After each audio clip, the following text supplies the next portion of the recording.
छोटी बहू।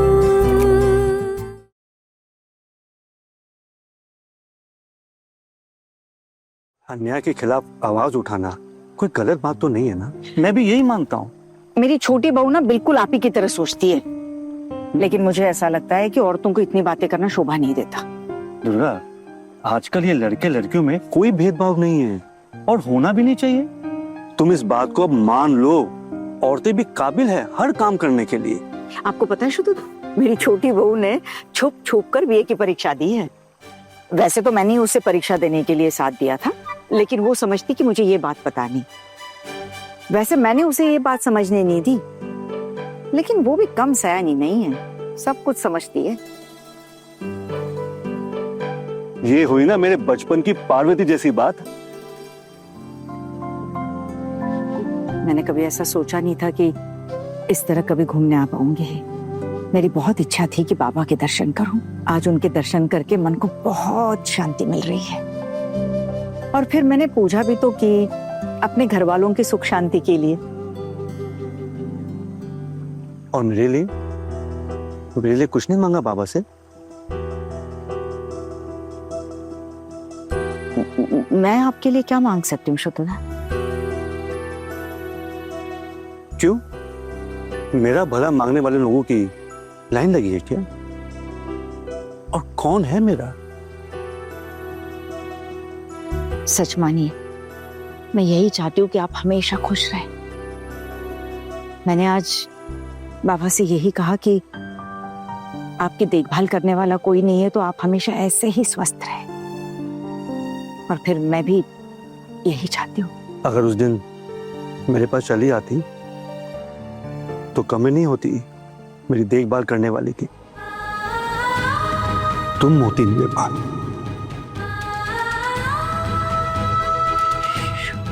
छोटू था।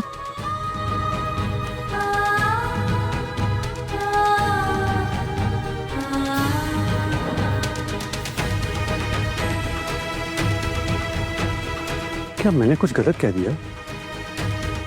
अब पुरानी बातें याद दिलाकर मुझे आप शर्मिंदा मत कीजिए शुतुदा। मेरी मर्जी कहाँ चली थी तब, और फिर औरतों की इच्छाओं की कदर ही कहाँ है समाज में। खैर छोड़ दीजिए सारी पुरानी बातें, जो बीत गया सो बीत गया। मैं खराब पति नहीं होता, अच्छे से देखभाल करता तुम्हारी। इतना भी निकम्मा नहीं था मैं। अभी तो ये सब सुनना भी पाप है मेरे लिए। घर गृहस्थी संभालती हूँ और अपने पति के साथ कितने सालों तक गृहस्थी संभाली है मैंने, चाहे वो जैसे भी थे, लेकिन मेरे पति थे। बहुत कुछ सहा मैंने उस घर में, लेकिन कभी किसी की तरफ आंख उठाकर नहीं देखा। वही मेरे लिए सब कुछ थे। अरे मैं तुम्हारे पति के साथ कोई कंपटीशन नहीं कर रहा हूँ, बस यूं ही कह रहा था, मजाक समझ लो। अब ऐसा मजाक मत कीजिए, उम्र हो गई है, दिल कमजोर हो गया है। तुम्हें अब भी घबराहट होती है? हाँ, औरत हूं ना, उम्र बढ़ जाती है शोतुदा, लेकिन सोच विचार करने की क्षमता बिल्कुल बच्चों जैसी होती है। नहीं तो क्या? आपके लिए जो मजाक है वो मेरे लिए नहीं है। मजाक? अरे कई बातें मजाक में कह देनी चाहिए, नहीं तो समाज के लोगों तक खबर पहुंच जाती है। अब क्या मैं तुम्हें दिल खोलकर साफ साफ कुछ भी कह सकता हूं कि पार्वती, मेरी अब भी ख्वाहिश है कि मैं तुम्हारे साथ अपनी बाकी की जिंदगी बिता सकूं।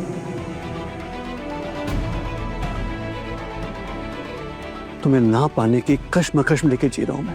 भले ही गृहस्थी संभाली है, फिर भी बचपन में एक लड़की से प्यार कर बैठा था मैं, आज तक भूल नहीं पाया उसको। अभी तो उम्र के आखिरी पड़ाव पर आ चुके हैं हम।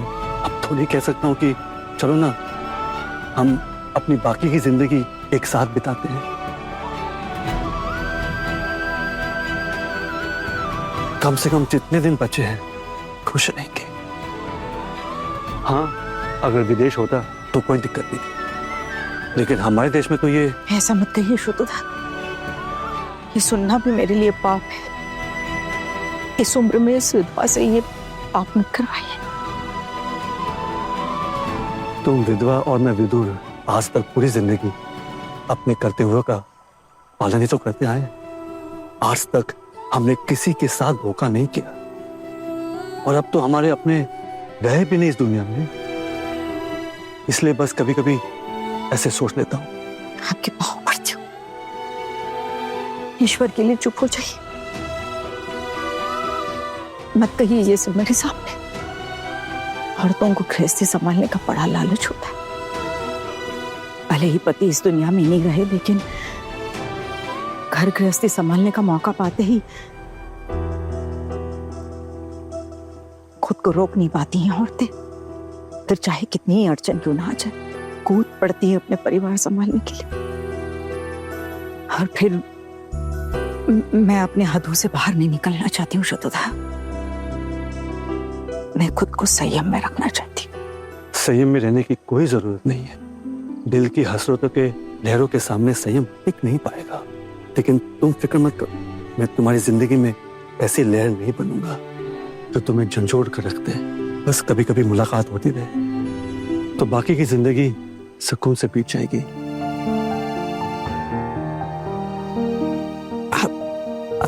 आप भी मुझसे प्यार करते हैं श्रुतुदा? इतने सालों बाद भी इतना लगाव, जबकि हमारा कभी कोई संपर्क नहीं रहा। मेरे पास इसका कोई जवाब नहीं। शायद पहला प्यार कभी भुलाया नहीं जा सकता। तुम मेरे साथ कोई संपर्क नहीं रखती थी, लेकिन मैं रखने की कोशिश करता था। तुम्हारे मायके जाकर खबर लेता था तुम्हारे भाइयों से, पूछता था तुम्हारे भाइयों से कि तुम्हारे साथ उनकी बात हुई कि नहीं, तुम्हारे हालचाल का कुछ पता चला कि नहीं। तुमने अपने मायके वालों के साथ कोई भी संपर्क नहीं रखा, लेकिन मेरी उम्मीद थी कि कभी ना कभी हम जरूर मिलेंगे। तुम जरूर आओगे एक दिन अपने मायके, अपने बचपन को याद करने, अपनी जड़ों को दोबारा देखने। और देखो, वही हुआ। इंसान की उम्र जितनी बढ़ती है, उसका खिंचाव उतना ही बढ़ता रहता है उसकी जड़ों के लिए। और तुम्हारे साथ भी वही हुआ। अब इससे इनकार तो नहीं कर सकती हो तुम। तुम्हें बताओ, इतने सालों बाद अपने मायके जाके तुम्हें अच्छा नहीं लगा? बहुत अच्छा लगा श्रुतुदा, बहुत अच्छा लगता था जैसे मैं किसी कैद में हूँ। मायके गई तो लगा कि कैद से छुट्टी मिल गई, लेकिन जिसे मैं कैद कह रही हूँ वही मेरी गृहस्थी भी है। यही सोचती थी कि वही मेरी असली जगह है, लेकिन अब लगता है मेरी असली जगह मेरे बचपन के गांव में है। पेड़ पर चढ़ती थी, मैदान में खेलती थी। हाँ, भोजू लाल, मेरे भाई, गांव के लोग, उनकी पत्नियां, उनके रिश्तेदार, और घर में विष्णु जी की शालग्राम शिला, माँ बाबा की यादें। यही मेरे लिए सब कुछ है। अपने अतीत को कभी कोई भुला नहीं सकता। हम भले ही वर्तमान में जीते हैं, भविष्य के लिए प्लानिंग करते हैं, लेकिन अपने अतीत को ठुकरा नहीं सकते। और ये अतीत तुम्हें कभी शर्मिंदा नहीं होने देगा, इतना कह सकता हूं।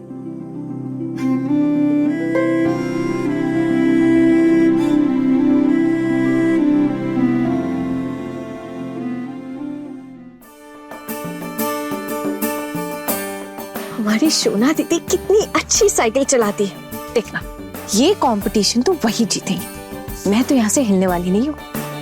ये आपके लिए। ये बॉक्स ये किसने भेजा?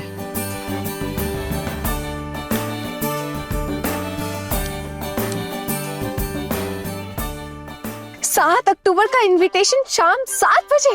अरे वाह, वहां तो ईशा, राध्या, नूर, रूही सब होंगे। वैसे आपको एक बात पता है, जब हम सब एक साथ मिलते हैं ना तो कुछ बहुत बड़ा और एक्साइटिंग होता है। लेकिन इस बार क्या होगा? मैं तो पक्का जाऊंगी।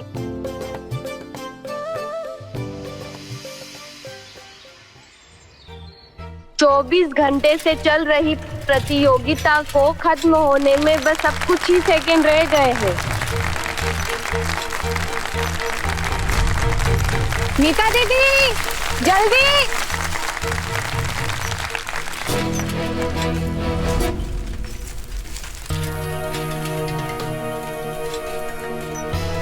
मीता दीदी बस थोड़ा और, हिम्मत मत हारिएगा।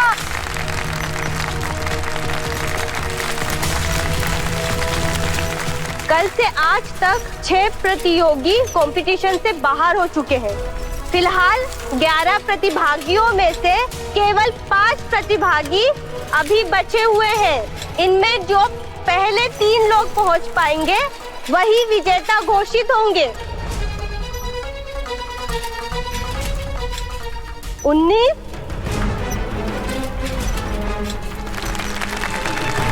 18,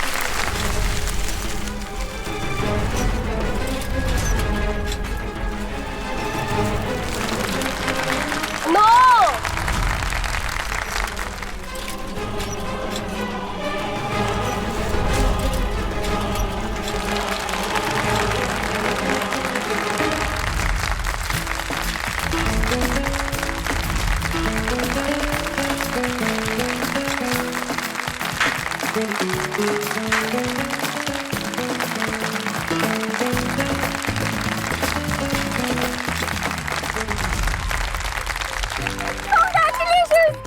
3 cheers for मीता दीदी।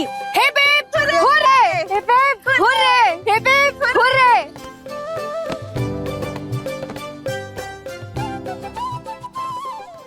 हमारे साइकिल कंपटीशन के 3 विजेता हमें मिल चुके हैं।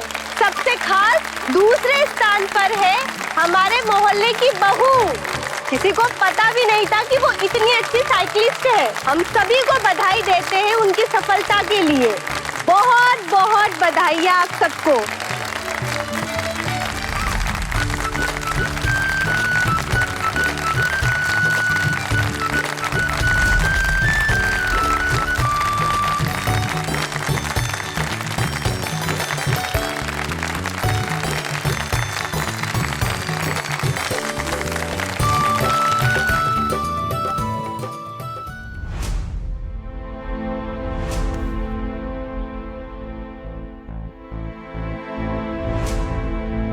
दीदी तबीयत ठीक है आपकी और थकान लग रही होगी ना, आप ना थोड़ी देर सो जाइए।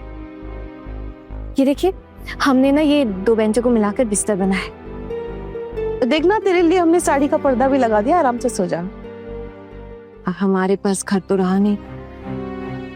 खैर आप ना यहाँ सो जाइए।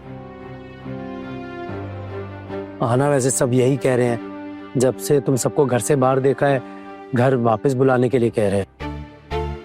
नहीं दादा बिल्कुल भी नहीं। अब जब उन्होंने हमें घर से निकाल ही दिया है ना, तो जब तक माँ वापस लौट कर नहीं आ जाती हम सब लोग वापस नहीं जाएंगे। और ये बात बात पर हमें घर से निकाल देने की ये जो धमकी देते हैं ना वो लोग, इस पे अब रोक लगानी होगी। बहुत हो गया है। ठीक कह रही है आना, अब हम और अत्याचार नहीं सहेंगे देवर जी। हम सब अब एक हो चुके हैं। अगर एक के ऊपर भी कोई अत्याचार होगा ना तो हम सब मिलकर आवाज उठाएंगे। देखिए मैं जानता हूँ बाप सब लोग क्रांतिकारी बन गए हैं, घर वाले कुछ नहीं कर पाएंगे। जो माला मैंने अभी मीता को पहनाई है ना, उसका कांटा कहीं और जाके छुपा होगा और उसका दर्द मुझे ही घर जाके झेलना है। वैसे मीता तबीयत ठीक है ना तुम्हारी? मीता दीदी आप आराम कर लीजिए, आदत नहीं है ना आपको, इसीलिए। देखा टुकुन दादा, अब अपनी पत्नी को एक साधारण सी लड़की समझते होंगे जो शायद कुछ भी नहीं जानती है घर के काम के अलावा। लेकिन हमारी मीता दीदी कोई भी साधारण लड़की नहीं, इनमें हुनर की कोई कमी नहीं है।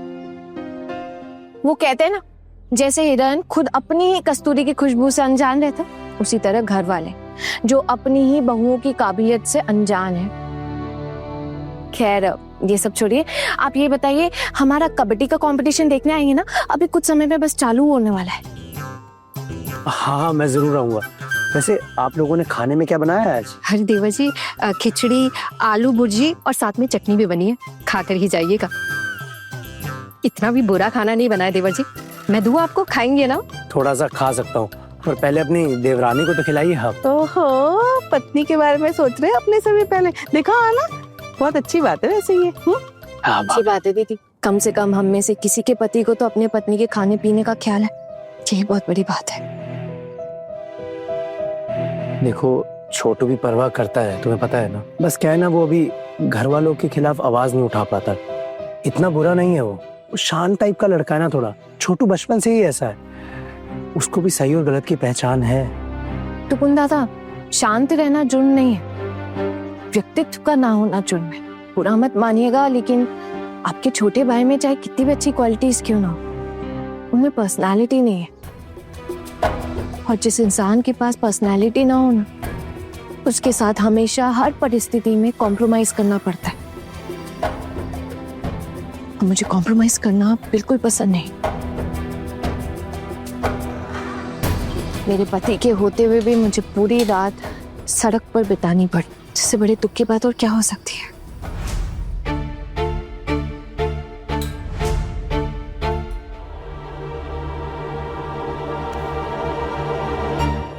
नहीं दीदी, अभी नहीं खाना है, बाद में खा लूंगी ना। अभी बहुत नींद आ रही है मुझे, बहुत। ऐसे कैसे? थोड़ा सा खा लीजिए दीदी। अरे ऐसे कैसे? कल से कुछ खाया भी नहीं है ठीक से, हल्का फुल्का ही तो खाया है। अभी खाएगी नहीं तो कैसे चलेगा? मुंह खोल, खोल मुंह। कल से आप लोगों की भी नींद पूरी नहीं हुई होगी ना? कैसे नींद पूरी होती टुकन दादा? ये रात भर से तो साइकिल चला रही थी, हम तो सो ही नहीं पाए। लेकिन हाँ, हमने थोड़ा थोड़ा बारी बारी से आराम कर लिया था। जैसे 2 घंटा ये सो गई थी, 2 घंटा जीजी सो गई, 1 घंटा मैं सो गई थी, बस इतना ही आराम मिल पाया। लेकिन हाँ, ये नहीं सो पाई मीता, बिल्कुल भी नहीं सो पाई। मीता सो जाए ना तो फिर दिल को सुकून मिल जाएगा। मीता आप तो सो जा, देखना पर्दा भी लग गया, मैंने कहा था ना देख। हाँ दीदी, मैं ना सो लेती हूँ थोड़ा। हाँ मुझे बहुत नींद आ रही है।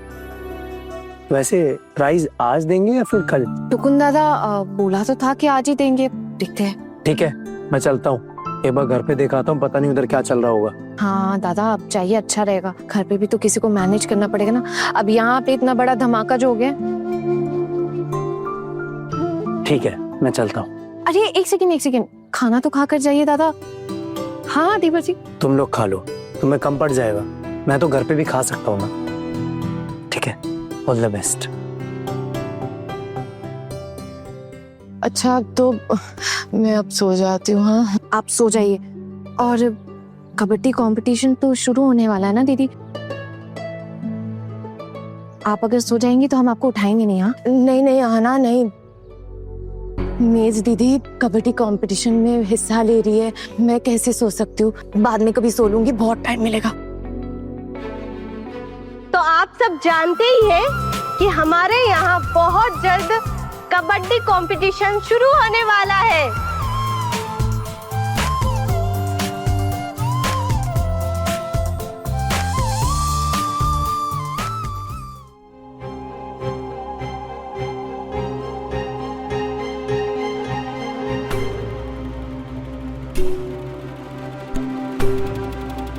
क्या हुआ? कुछ भी तो नहीं हुआ ना? नहीं, अब बताइए अगर कुछ हुआ है। अरे हमारे साथ जो होना था सो हो गया। अरे मैं तो बोल रही हूँ तेरे पापा से कि हम ना यहाँ से कहीं और चले जाते हैं। अब और बेइज्जती नहीं करवा सकते यहाँ रहकर। मैं भी अब यहाँ रहना नहीं चाहता। अब घर की बहुएं ही सारी ये जिम्मेदारियां लेंगी, सब कुछ अपने हाथ में लेंगी, तो फिर यहाँ रहने का क्या मतलब है? चाचा जी, ये तो कल से चल रहा है, आप आज फिर से गुस्सा क्यों कर रहे हैं? नहीं, मैं अब यहाँ बिल्कुल नहीं रह सकता। अरे मैं सच में नहीं जानता था कि मीता साइकिल चलाना जानती है। और ये सब छोड़िए, साइकिल कंपटीशन में उसको 2nd प्राइज मिला है। आप लोग समझ सकते हैं कितनी बड़ी बात है। माँ बाबा, मोहल्ले की तो बात है, बाहर देखिए सब लोग कितने खुश हैं, और आप लोग ऐसे मुंह बनाकर बैठे। तुझे ऐसा बोलते हुए शर्म नहीं आ रही है टुकुन? मोहल्ले की किसी और बहू को देखा था वहाँ पर सब कम उम्र के लड़के लड़कियां थे और बच्चे थे। अरे नाक कटवा के रख दी। अरे पैंट पहनकर पूरी रात साइकिल चलाती रही वो। शिमुनी, ये क्या बात हुई? अब साड़ी पहनकर इतनी देर तक वो साइकिल तो नहीं चला सकती थी ना? ये तो कॉमन सेंस है ना। किसी ने कसम दी थी साइकिल चलाने की? हाँ, मैं कह रहा था कि अगर सब कुछ निपट ही गया है तो बाकी की बहुएं और आहना को हमें घर बुला लेना चाहिए।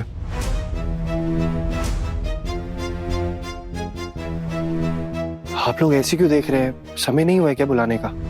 ऐसा है छोटू, इतनी आसानी से तो उन सबको इस घर में घुसने नहीं दिया जाएगा। अरे प्रायश्चित करना होगा, पैर पकड़ के माफी मांगनी होगी हमसे। और बाकी बहुएं तो माफी मांग भी लेंगी, लेकिन तेरी बीवी वो तो माफी नहीं मांगने वाली ना। और ये बात तू भी जानता है अच्छे से, इसकी पत्नी ने ही सबको भड़काया है। चाची जी, मुझे ना बार बार ये बात सुननी पसंद नहीं। आपको जो करना आप कीजिए ना, मुझे उससे कोई दिक्कत नहीं है, लेकिन ये बोलना बंद कीजिए कि तेरी पत्नी ने भड़काया, तेरी पत्नी ने भड़काया। अरे मैंने थोड़ी बोला था आना को ये सब करने को। अरे तेरी बीवी है तो जिम्मेदारी तुझे ही लेनी पड़ेगी ना छोटू। अब अगर एक पत्नी पति की बात नहीं मानेगी तो साथ रहने का मतलब क्या है फिर? तो आप ही बता दीजिए चाचा जी, मैं क्या करूं? अरे क्या जरूरत है तुझे ऐसी घटिया लड़की के साथ रहने की? कोई और होता ना छोटू तो अब तक धक्के मार के निकाल चुका होता उसे। मेरी बात मान, तू उसे अभी के अभी मायके भेज दे। ऐसे कैसे मायके भेज दूं चाची जी? आप भूल गई है कि माँ भी रहती है इस घर में। माँ को वश में किया हुआ है आहना ने। छोटू, तू कहना क्या चाहता है? तू क्या सच में छोटी बहू को मायके वापस भेजना चाहता है?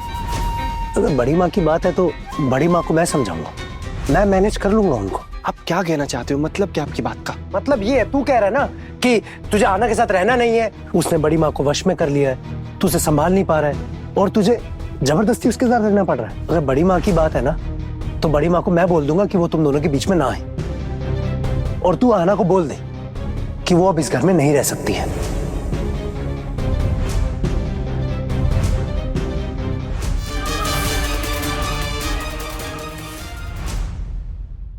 अब हम अपनी अगली प्रतियोगिता कबड्डी के प्रतिभागियों का नाम बताते हैं।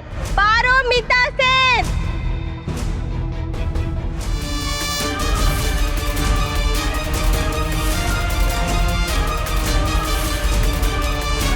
चिमेश दीदी तो हार रही हैं। बड़े घर की छोटी बहू, रात 9 बजे दंगल टीवी पर।